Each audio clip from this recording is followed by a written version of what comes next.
बरसात में काली और गोरी बहू की सुहाग रात। सुनिए जी, अब मैं सोच रही थी कि अब हमें रमन और नरेश की शादी कर देनी चाहिए। दोनों की उम्र हो गई है शादी की। बात तो तुम्हारी बिल्कुल सही है। मैं एक काम करता हूँ, आज ही पंडित जी को बोलकर रमन के लिए लड़की देखने के लिए कहता हूँ। और नरेश का रिश्ता तो मेरे दोस्त हरी की बेटी कोमल से पहले से ही तय था। मैं आज ही जाकर उससे इस बारे में बात करता हूँ। इतना कहकर प्रसाद अपने दोस्त हरी से मिलने चला जाता है। हरी, मेरे बचपन के दोस्त, कैसे हो? बस ठीक हूँ, तुम बताओ आज कैसे आना हुआ? याद है ना, हमने सालों पहले वादा किया था कि हम अपनी इस दोस्ती को रिश्तेदारी में बदलेंगे। आज वो समय आ गया है जब हम अपनी दोस्ती को रिश्तेदारी में बदलें।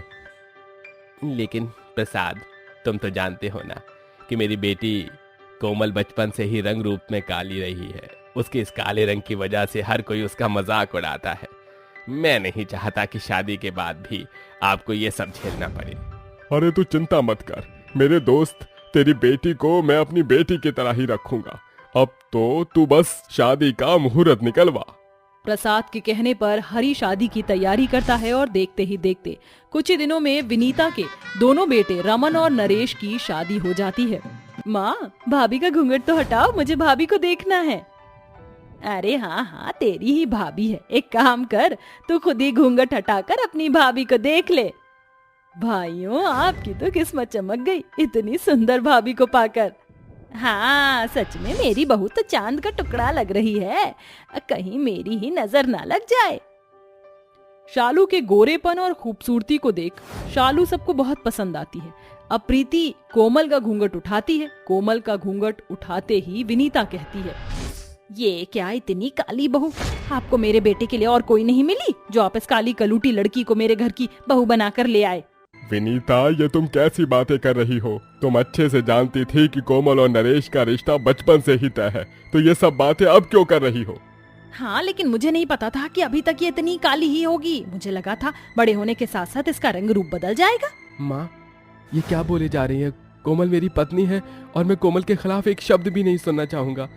कोमल जैसी भी है मुझे वैसे ही मंजूर है। तू चुप कर। तू तो अभी से ही जोरू का गुलाम बन गया है। न जाने काली लड़की ने आते ही घर पर क्या जादू चला दिया जो तुम दोनों इसकी तरफ से ही बोले जा रहे हो। कोमल अपने ससुराल में बहुत सारे अरमान और खुशी के साथ आई थी, ये सोचकर कि शादी से तो पहले सब उसका मजाक उड़ाया करते थे, लेकिन शादी के बाद कोई ऐसा नहीं करेगा। लेकिन अपनी सास के मुंह से अपने खिलाफ ऐसी कड़वी बातें सुनकर कोमल की आंखों में आंसू आ जाते हैं। कोमल की सास विनीता कोमल को उसके काले रंग की वजह से सुना ही रही होती है कि तभी जोरों से बारिश शुरू हो जाती है। बारिश बहुत तेज होती है, जिसके बाद घर की छत से पानी टपकने लगता है।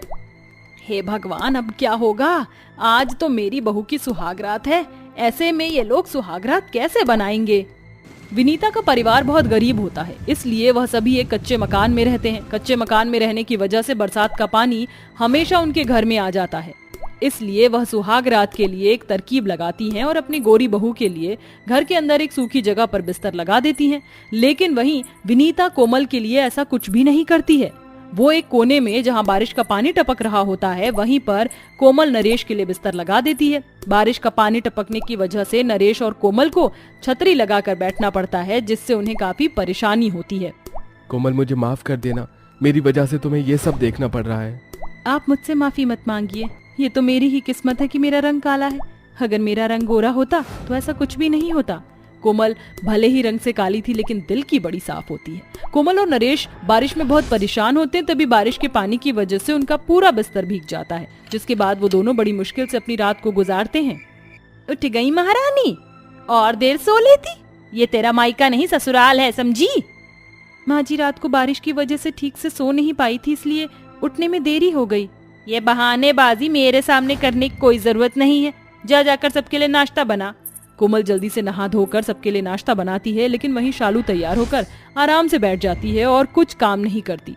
विनीता घर के सारे कामकाज कोमल से ही कराती थी। कोमल का रंग काला होने की वजह से विनीता हमेशा कोमल और शालू में भेदभाव करती थी, जिस बात का फायदा उठाकर शालू भी अपनी सास का ही साथ देती है। और ऐसे ही कई दिन गुजर जाते हैं। ऐसे ही एक दिन कोमल का ससुर प्रसाद किसी काम से कहीं जा रहा होता है कि तभी उसका एक्सीडेंट एक कार के साथ हो जाता है, जिसमें वो बहुत घायल हो जाता है। जब प्रसाद के एक्सीडेंट का पता उसके घर वालों को चलता है तो सारा परिवार भागा भागा हॉस्पिटल आता है। डॉक्टर साहब, मेरे पति ठीक तो है ना? उनको ज्यादा चोट तो नहीं लगी ना? देखिए, अभी हम कुछ भी नहीं कह सकते हैं। एक्सीडेंट की वजह से काफी घायल हो चुके हैं और उनका काफी खून भी बह चुका है। हमें तुरंत उनका ऑपरेशन करना पड़ेगा, वरना उन्हें बचाना मुश्किल हो जाएगा। ऑपरेशन का खर्चा लगभग 50,000 रुपए है, तो आप लोग जाकर काउंटर पर पैसे जमा कर दीजिए। हम थोड़ी देर में ऑपरेशन थिएटर में ले जाएंगे। क्या 50,000? लेकिन हम इतनी बड़ी रकम कहाँ से लाएंगे? देखिए, मैं जानता हूँ रकम बड़ी है, मगर बिना पैसे जमा करे इनका ऑपरेशन नहीं हो सकता है, और अगर आपने और देरी की तो इनको बचाना मुश्किल हो जाएगा। अब सब आप लोगों के हाथों में ही है। डॉक्टर की सारी बातें सुन सारा परिवार बेहद ही परेशान हो जाता है। अपने पति को ऐसी हालत में देख विनीता फूट फूट कर रोने लगती है। हे भगवान, अब मैं क्या करूं? मैं कैसे अपने पति को बचाऊं? माँ, आप रोइए मत, पिताजी को कुछ नहीं होगा, मुझे भगवान पर भरोसा है। अपनी सास और सारे परिवार को परेशान देख कोमल को एक आइडिया आता है। वो जल्दी से घर जाकर अपनी माँ के दिए हुए शादी के जेवरात को सुनार की दुकान पर ले जाकर बेच देती है और उन पैसों को लाकर विनीता के हाथों में दे देती है। लीजिए माँ जी, आप इन पैसों को जल्दी से काउंटर पर जमा कर दीजिए ताकि डॉक्टर जल्दी से बाबूजी का इलाज कर सके। लेकिन कोमल, तू इतने सारे पैसे कहाँ से लेकर आई? माँ जी, मेरी माँ ने जो मुझे शादी के जेवरात दिए थे, मैंने उन्हें बेच दिया। उन्हें बेच करके ही पैसे लेकर आई हूँ। अब देरी मत करिए और जल्दी जाकर ये रुपए जमा करा दीजिए। अपनी बहू का ऐसा कदम देख विनीता को अपनी गलती का एहसास हो जाता है। विनीता के साथ साथ शालू को भी कोमल की ये हरकत देख उसके दिल में कोमल के लिए जगह बन जाती है। नरेश जल्दी से जाकर पैसे को काउंटर पर जमा कराता है, जिसके बाद डॉक्टर प्रसाद को ऑपरेशन थिएटर ले जाते हैं और उसका ऑपरेशन करते हैं। ऑपरेशन के बाद प्रसाद ठीक हो जाता है, जिसके बाद सारा परिवार प्रसाद से मिलने के लिए जाता है। आप ठीक तो है ना? अगर आज कोमल बहू ना होती तो ना जाने क्या होता। मैंने तो पहले ही कहा था कि कोमल बहू बहुत अच्छी है, तुम उसके रंग रूप पर मत जाओ। कोमल बहू, मुझे माफ कर दे। अगर आज तू ना होती तो ना जाने क्या हो जाता। हाँ कोमल, मुझे भी माफ कर दो। माँ जी को रोकने की बजाय मैंने भी उनका साथ दिया। माँ जी, शालू, आप लोग मुझसे माफी मत मांगिए। आप बड़े हैं और बड़े माफी मांगते हुए अच्छे नहीं लगते।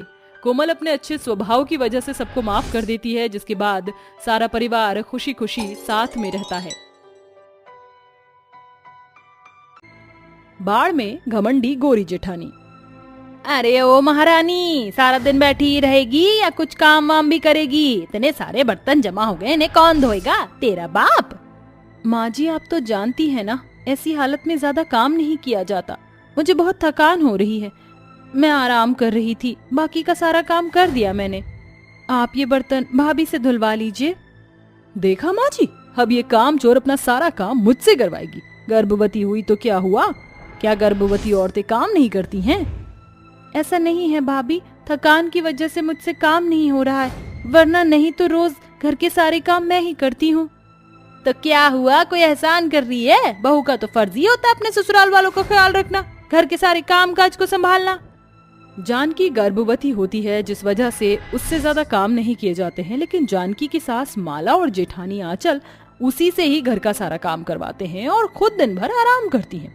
माला अपनी छोटी बहू जानकी को बिल्कुल भी पसंद नहीं करती, क्योंकि रंग रूप में जानकी बहुत ज्यादा काली होती है और वहीं आंचल बहुत ज्यादा गोरी, जिस वजह से माला दोनों बहुओं में बहुत भेदभाव करती है। अरे आ गए आप, ये लीजिए पानी। माँ और भाभी कहाँ हैं? उन्हें बुला लो, सबसे कुछ जरूरी बात करनी है मुझे और भैया को। ठीक है जी। क्या हुआ प्रदीप और गौरव, क्या बात करनी है तुम दोनों को? माँ, मुझे और प्रदीप भैया को शहर में नौकरी मिल गई है, इसलिए भैया और मैं कल ही शहर के लिए निकल रहे हैं। ये तो बहुत अच्छी बात है, मेरे दोनों बेटे तरक्की करें, मैं तो यही चाहती हूँ। सारा परिवार इस खबर से बहुत खुश होता है, लेकिन जानकी इस खबर से कुछ ज्यादा खुश नहीं होती, जिससे वह अपने पति से कहती है, एक आप ही तो थे जो घर में मेरा ख्याल रखते थे, अब आप ही चले जाओगे तो मेरा क्या होगा? भाभी और माँ जी तो मुझे पहले से ही नहीं पसंद करती हैं। तुम परेशान मत हो, मैं जल्दी वापस आऊंगा और तुम्हें शहर ले जाऊंगा। इतना कहकर गौरव प्रदीप सुबह होते ही शहर के लिए निकल जाते हैं। अब माला और आंचल को जानकी को और परेशान किया करते। वो दोनों माला से दिन रात काम कराते और खुद बैठकर आराम किया करते। ऐसे 1 महीना बीत जाता है और गर्मी का मौसम खत्म होकर बारिश का मौसम शुरू हो जाता है। हे भगवान, इतनी तेज बारिश हो रही है, ऐसा लग रहा है बाढ़ आ जाएगी। इस भयंकर बारिश से तो भगवान ही बचाए। माँ जी, ये बारिश का पानी तो धीरे धीरे बढ़ता ही जा रहा है। मुझे लगता है हमें यहाँ से निकल जाना चाहिए, वरना अगर बारिश का पानी बढ़ने की वजह से बाढ़ आ गई तो हम सबके लिए यहाँ से निकलना बहुत मुश्किल हो जाएगा। तू ठीक कह रही है बहू, मैं एक काम करती हूँ, जाकर सारे पैसे और गहने साथ ले लेती हूँ, क्या पता इस बाढ़ में वो हमारे काम आ जाए। इतना कहकर माला जल्दी से जाकर सारे पैसे, जरूरी सामान ले लेती है। माला, आंचल और आंचल का बेटा मंकू भी वहाँ से जा ही रहे होते हैं कि तभी वहाँ बारिश में भीगते हुए जानकी आ जाती है। भाभी, माँ जी, ये आप लोग सामान बांध कर कहाँ जा रहे हैं? क्या तुझे दिखाई नहीं दे रहा? बाढ़ आने को है, इसलिए हम सब लोग एक सुरक्षित जगह पर जा रहे हैं। लेकिन माँ जी, आपने तो इस बारे में मुझे बताया ही नहीं। और मेरा बेटा बंकू कहाँ है? अब वो अंदर बैठा हुआ है। क्या आप लोगों ने मुझे एक बार भी इस बारे में नहीं बताया? और ऊपर से आप मेरे बेटे को इस बाढ़ में छोड़कर जा रही हैं।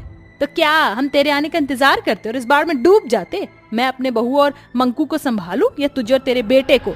तो जैसी काली बहू और तेरे काले बेटे के लिए मैं अपनी गोरी बहू और गोरे पोते की जिंदगी को खतरे में नहीं डाल सकती हूँ। अपनी सास के मुंह से अपने और अपने बच्चे के लिए ऐसी बातें सुनकर जानकी को बहुत दुख होता है, लेकिन वो कुछ नहीं कर सकती थी, इसलिए वो बंकू को उठाकर उन दोनों के साथ ही निकल जाती है। धीरे धीरे बाढ़ का पानी बढ़ता जा रहा था। सारे गांव वाले पानी में तैरते हुए सुरक्षित जगह की तलाश करने जा रहे थे। बाढ़ के पानी की वजह से सारे गांव में तहस नहस हो जाता है। माँ जी, इस बाढ़ के पानी की वजह से मेरी और मंकू की हालत खराब हो रही है। बहू तो रुक, मैं कुछ करती हूँ। माला अपनी गोरी बहू और पोते के लिए कोई सुरक्षित जगह ढूंढ रही होती है कि तभी उसे एक नाव दिखाई देती है, जिसमें सवार होकर कुछ लोग बाढ़ से बचते हुए जा रहे होते हैं। माला उस नाव को रुकवाती है और कहती है, नाव वाले भैया, मेरी बहू और मेरा पोता इस भयंकर बारिश में भीग रहे हैं और बाढ़ की वजह से इनकी बहुत बुरी हालत हो रही है। आप लोग हमें भी नाव में आने दीजिए। अरे देखिए, नाव में पहले से ही बहुत लोग हैं, अगर और लोग आएंगे तो नाव के टूटने का डर है। भाई साहब, ऐसा मत कीजिए। ये लीजिए, आप ये पैसे रख लीजिए और मुझे और मेरी बहू को इस नाव में आने दीजिए। पैसों के लालच में नाव वाला माला की बात मान जाता है, जिसके बाद वह माला, आंचल और उसके बेटे को अपनी नाव में बिठा कर जाने लगता है। और बेचारी जानकी अपने बेटे को अपने सीने से लगाए उस बाढ़ के पानी में तैर रही होती है। नाव में ज्यादा वजन हो जाने की वजह से नाव टूट जाती है। बाढ़ का भाव कुछ ज्यादा ही तेज होता है, जिस वजह से आंचल और उसका बेटा बाढ़ में बहने लगते हैं और मदद की पुकार करने लगते हैं, लेकिन कोई भी उनकी मदद नहीं करता है। बचाओ, बचाओ, कोई मेरे बच्चे को बचाओ। तभी जानकी को लेबर पेन शुरू हो जाता है, लेकिन अपनी भाभी और उसके बेटे को बाढ़ में डूबता देख जानकी से रहा नहीं जाता। वह दर्द में करहाते हुए बाढ़ में तैरकर आंचल और उसके बच्चे को बचाती है कि तभी वहां रेस्क्यू टीम आ जाती है और उन सभी को बचाकर एक सुरक्षित जगह पर ले जाती है। डॉक्टर जल्दी से आते हैं और जानकी को डिलीवरी के लिए ले जाते हैं, जिसके बाद जानकी एक प्यारी सी बेटी को जन्म देती है। जानकी की ये इंसानियत और बहादुरी देखकर माला और आंचल को अपनी गलती का एहसास हो जाता है और जानकी से माफी मांगने के लिए जाते हैं। जानकी बहू, मुझे माफ कर दे, मुझसे बहुत बड़ी गलती हो गई। अगर आज तुझे या तेरे बच्चे को कुछ हो जाता तो मैं कभी भी अपने आप को माफ नहीं कर पाती। ऐसी हालत में भी तूने आंचल और उसके बेटे की जान बचाई है। अगर तू ना होती तो आज मैं अपनी बहू और पोते को हमेशा हमेशा के लिए खो देती। जानकी, मुझे भी माफ कर दो। अगर आज तुम ना होती तो शायद मैं और मेरा बेटा जिंदा ना होते। ऐसी हालत और दर्द में भी तुमने हमारी जान बचाई। हमने कभी भी तुम्हारी कदर नहीं की, हमेशा तुम्हारे काले रंग का मजाक उड़ाया। इस बाढ़ में भी हमने सिर्फ अपना ही सोचा, लेकिन तुमने हमारा सोचा। हमें माफ कर दो, हमें हमारे गलती का एहसास हो चुका है। आप लोग मुझसे माफी मत मांगिए, आप लोगों को अपनी गलती का एहसास हो चुका है, मेरे लिए इतना ही काफी है। जानकी अपनी सास और जेठानी को माफ कर देती है, जिसके बाद कुछ दिनों के अंदर बाढ़ भी कम हो जाती है। इस बाढ़ में हुए नुकसान के लिए सरकार लोगों को मुआवजा देती है। बाढ़ का पता जब प्रदीप और गौरव को चलता है तो वो जल्दी से अपने परिवार के पास पहुंचते हैं। शहर में अच्छा कामकाज होने की वजह से गौरव, प्रदीप अपनी माँ और अपनी पत्नियों और बच्चों के साथ शहर में ही रहने